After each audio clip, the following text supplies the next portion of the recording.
Mister, doctor Saxena को immediately phone करो। Yes sir.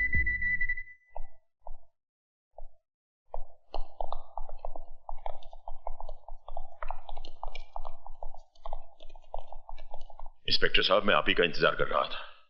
Telephone पे आपने कहा कि मिस्टर विजय को उसकी हालत बहुत खराब है। आप मेरा स्टेटमेंट लेकर उन लोगों को अरेस्ट कीजिए। I am sorry mister Oberoi, statement तो मुझे विजय की लेनी पड़ेगी। लेकिन कैसे लेंगे आप उसका स्टेटमेंट? वो बेहोश पड़ा है, पता नहीं कब होश आएगा। अगर उसे कुछ हो गया तो क्या आप उसकी लाश का स्टेटमेंट देंगे? मैंने उन लोगों को देखा है। क्या आप उन लोगों को पहचान सकते हैं? मैं उन्हें आपके सामने लाकर खड़ा कर सकता हूं। कौन है वो लोग? यूनियन लीडर संपत, मेरा साला जगत और राजा ओबेरॉय। राजा ओबेरॉय? वो तो आपका बेटा है। मेरा बेटा है तो क्या उसे खून करने का लाइसेंस मिल गया है? किसी की भी जान ले सकता है। आप उसे अरेस्ट कीजिए और उसके साथ वही सलूक कीजिए जो एक मुजरिम के साथ किया जाता है।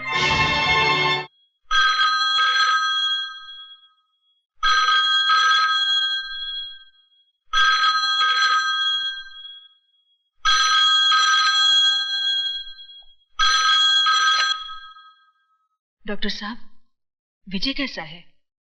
बच तो जाएगा ना? कौन?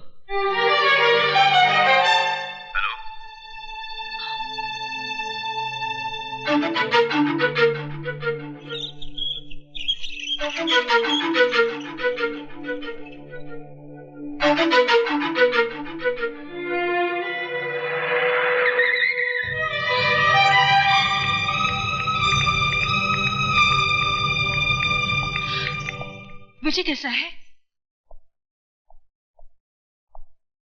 मैं पूछ रही हूँ, विजय कैसा है? आप जवाब क्यों नहीं देते? कैसा है विजय? मर गया विजय। नहीं, नहीं, कह दो ये झूठ है, ये झूठ है, ये झूठ है। शारदा, तुम क्यों रो रही हो? तुम्हें तो उल्टा खुश होना चाहिए। इस घर में जश्न मनाओ, घी के चिराग जलाओ, गरीबों और यतीमों को भरपेट खाना खिलाओ, क्योंकि आज इस घर के, इस परिवार के दुश्मन की मौत जो हुई है,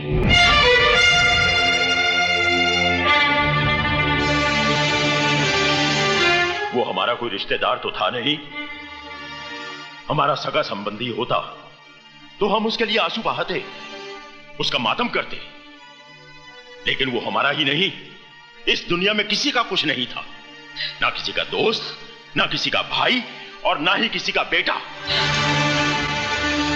तो फिर ऐसे लावारिस के लिए आंसू क्यों बहाना? अरे उसके लिए तो उसकी मां ने आंसू नहीं बहाया होगा, तो फिर तुम क्यों रो रही हो? क्योंकि मैं ही उसकी मां हूं। इस कोख से मैंने ही उसे जन्म दिया है। हाँ, मैंने। मुझे भी मार डालो, मुझे नहीं जीना है, मुझे भी मार डालो, मुझे मार। मैंने तुम्हें यह थप्पड़ इसलिए नहीं मारा कि तुमने नाजायज औलाद को जन्म दिया है, बल्कि इसलिए कि उसे जन्म देने के बाद तुमने उसे मां का प्यार नहीं दिया, उसे मां की ममता नहीं दी। इसमें मेरा कोई कसूर नहीं है। मेरे भाई ने मुझसे झूठ बोला था, कहा कि मुझे मरा हुआ बच्चा पैदा हुआ। कुछ दिन पहले ही मुझे पता चला विजय मेरा ही बेटा है, मेरा ही बेटा है। और जब पता चल ही गया था तो फिर तुमने उसे अपनाया क्यों नहीं? मैं डरती थी कहीं ये समाज आपकी इज्जत। समाज, इज्जत, इंसान की जान से बढ़कर है ये समाज और इज्जत। बाप के खून और मां के दूध से ज्यादा कीमती है क्या ये समाज और इज्जत? तुम्हें मुझसे आकर कहना चाहिए था कि विजय तुम्हारी नाजायज औलाद नहीं, बल्कि तुम्हारे प्यार की निशानी है।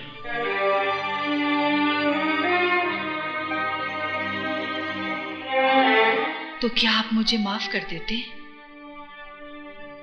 क्या था? सीके ओबेरॉय भी तुम्हारी तरह इंसान है, भगवान नहीं। अगर तुम गलती कर सकती हो तो मैं भी गलती कर सकता हूं। मैं विजय को सिर्फ अपनाता ही नहीं, बल्कि उसे अपना नाम भी देता। मैं ही बदनसीब नहीं, मेरा विजय भी बदनसीब था। काश अगर वो आज जिंदा होता तो अपने साथ उसका भी सर अपने कदमों में डाल देती।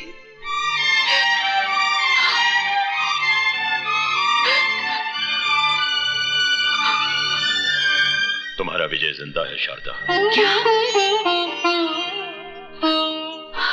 मेरा बेटा जिंदा है? तो फिर आपने मुझसे झूठ? मैंने तुमसे झूठ इसलिए बोला था ताकि तुम्हारी सोई हुई ममता को जगा सकूं। ये राज तो मैं शुरू से ही जानता था।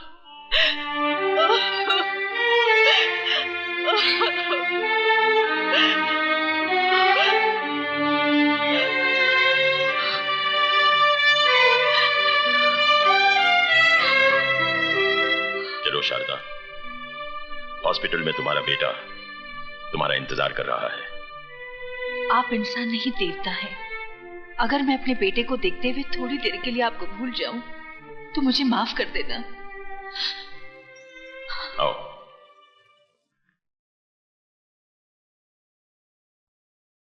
ये है विजय का कमरा, जाओ। आप मेरे साथ नहीं चलेंगे? मैं चाहता हूं कि तुम अपने बेटे के साथ अकेले में मिलो। मैं डॉक्टर के पास होकर आता हूं।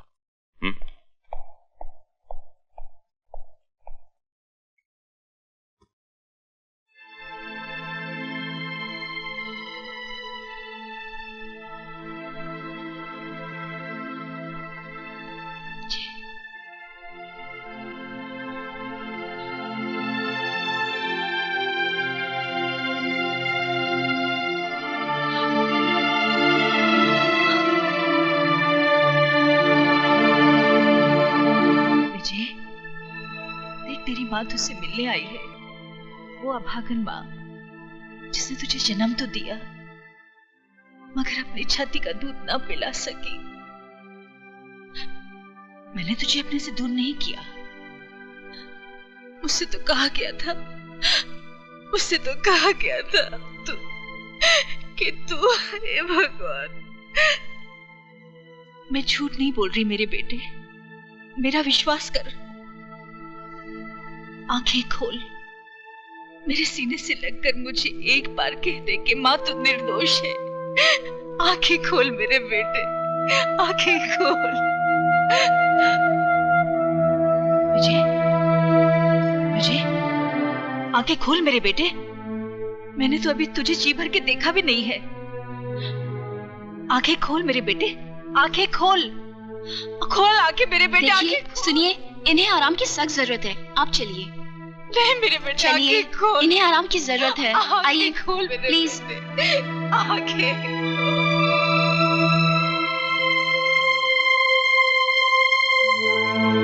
विजय, देख तेरी माँ तुझसे मिलने आई है, वो अभागन माँ जिसने तुझे जन्म तो दिया मगर अपनी छाती का दूध ना पिला सकी।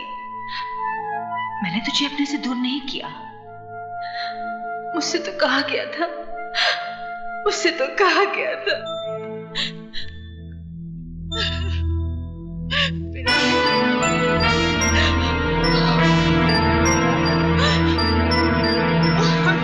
जी हाँ। वैसे एक बात है ओबेरॉय, तुम्हारे खून ने विजय को एक नई जिंदगी दी है। Thank you very much doctor.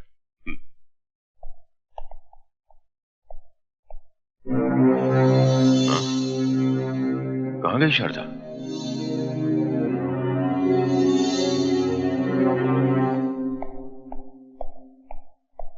Sir आपका फोन। हेलो। जीजा जी, मैं बोल रहा हूँ। दीदी हमारे कब्जे में है। क्या? जी, मंदिर के पीछे वाले खंडर में आ जाइए। दीदी आपको वहाँ हिफाजत से मिलेगी। देर मत करना वरना। हाँ, एक बात का ख्याल रखना, पुलिस को खबर की तो दीदी की लाश को कौवे खाएं।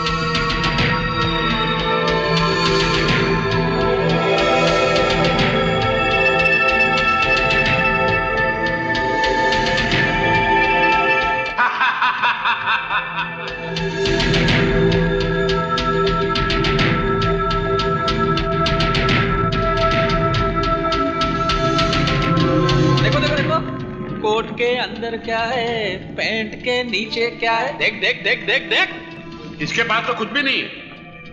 कुछ भी नहीं है? तो यहाँ क्या आलू छिलने आए हो? हरामजादे, मैं तेरी जान ले लूंगा।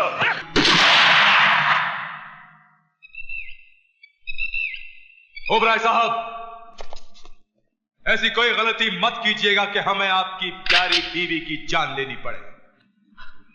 हाथ लगा के तो देख, जिंदा जमीन में नहीं गाड़ दिया तो मेरा नाम भी सीके ओबराय नहीं। हाथ लगाने की बात कौन कर रहा है ओबराय साहब?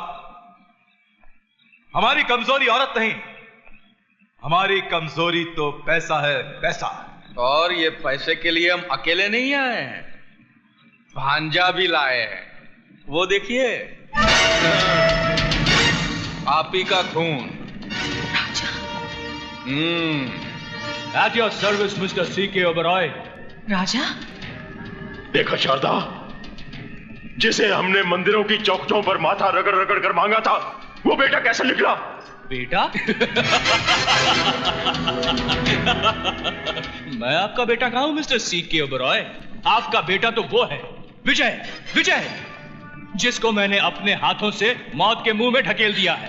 अरे पागल, जिसे तू अपना दुश्मन समझ रहा है, वो तेरा अपना भाई है, मेरा पहला बेटा। हाँ, अपने गंदे खून से मेरे खून को मत मिलाओ मिसेस C.K. Oberoi। वो हराम की औलाद है और हरामी ही कहलाएगा।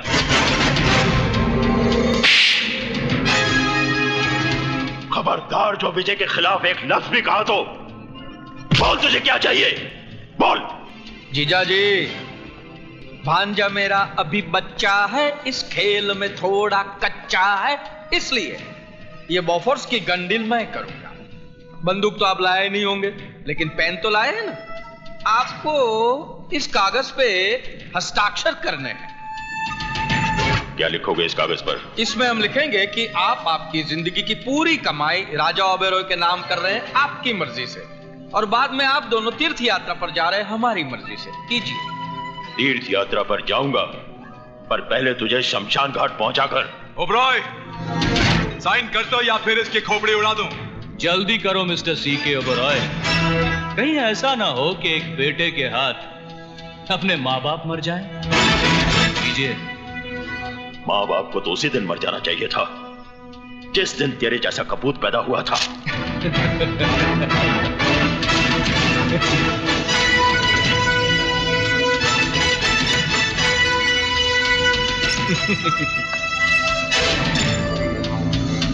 ओ बहना देख, देख, तेरा मियाँ बिगड़ा जाए। देख देख देख।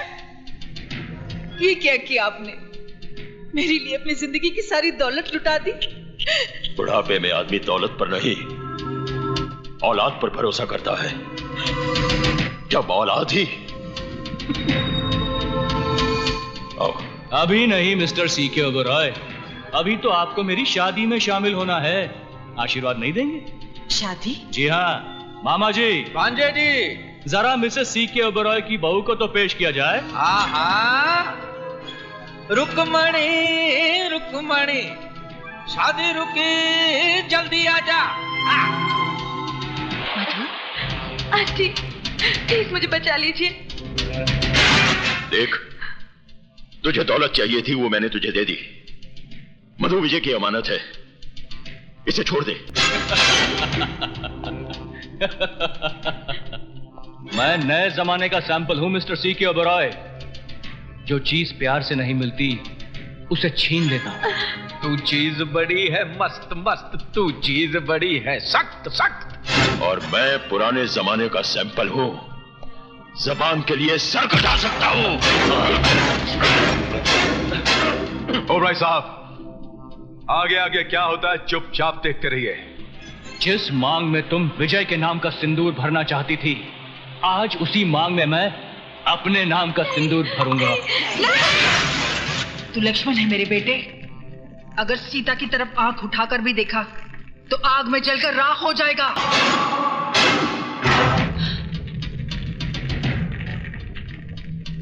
भले तू मेरी जान भी ले ले, मगर मैं मधु की मांग में सिंदूर नहीं भरने दूंगी। तू हट जा मां। नहीं, हट जा।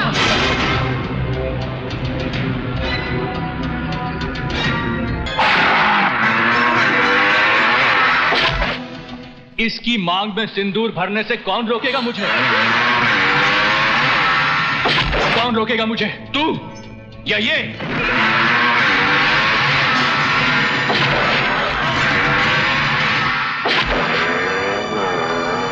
विजय, हरामजादों, देख क्या रहे हो? उड़ा दो उसे।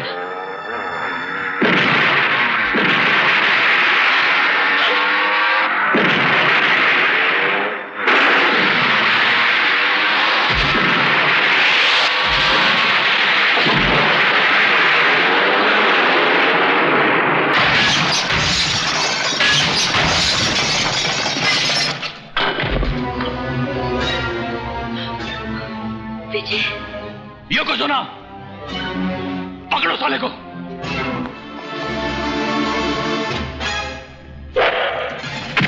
विजय!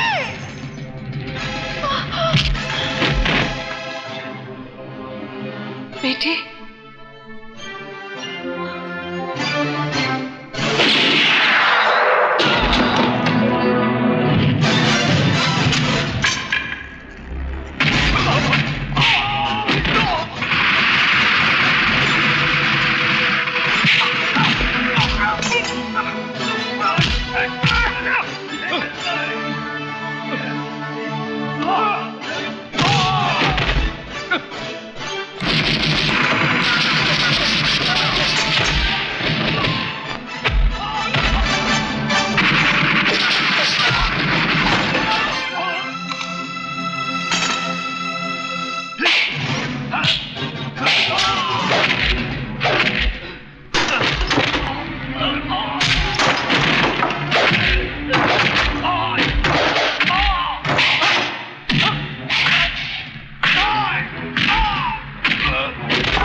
पैसों की खातिर दूसरों की जिंदगी से खेलने वाले, ये ले पैसा, ये ले।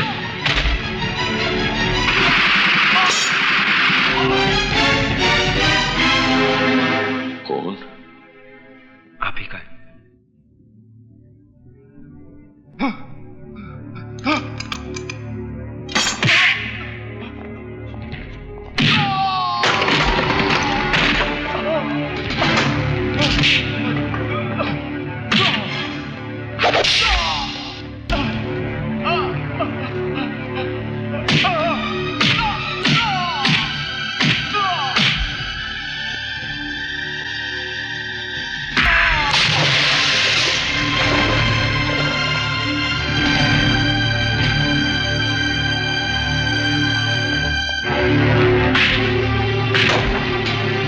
हरामखोर, तेरे जैसी औलाद हम पे लानत है, लानत है, लानत है, लानत है।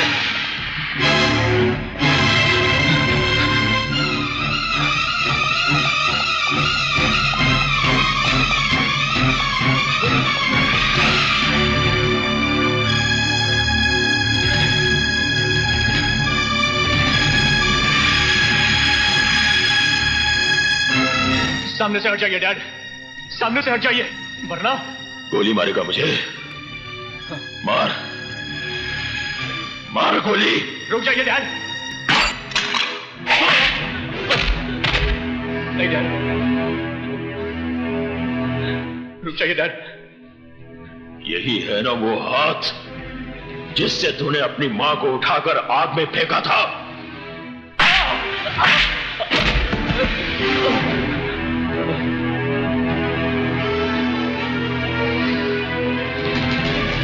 यही है ना वो लात जो तूने अपनी मां की कोख पर मारी थी, वो कोख जिसने तुझे जन्म दिया था।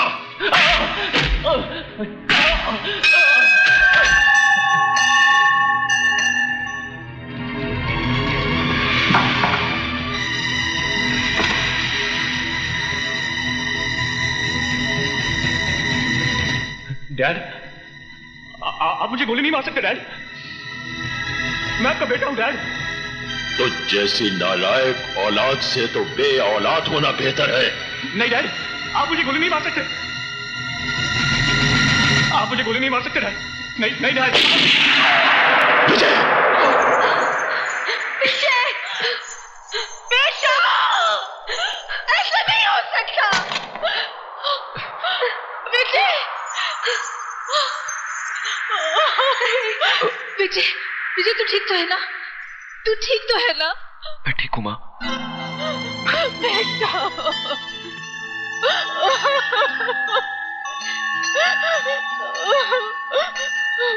विजय, सुना आपने? इसने मुझे माँ कहा। रो मत शारदा, आज के बाद ये तुझे हमेशा मां ही कहेगा। क्यों बेटा? मेरा बेटा। राजा,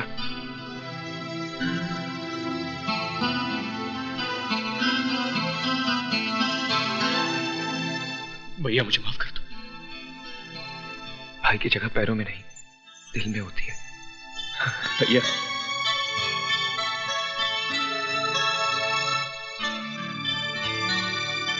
I'm sorry, Dad. बेटे,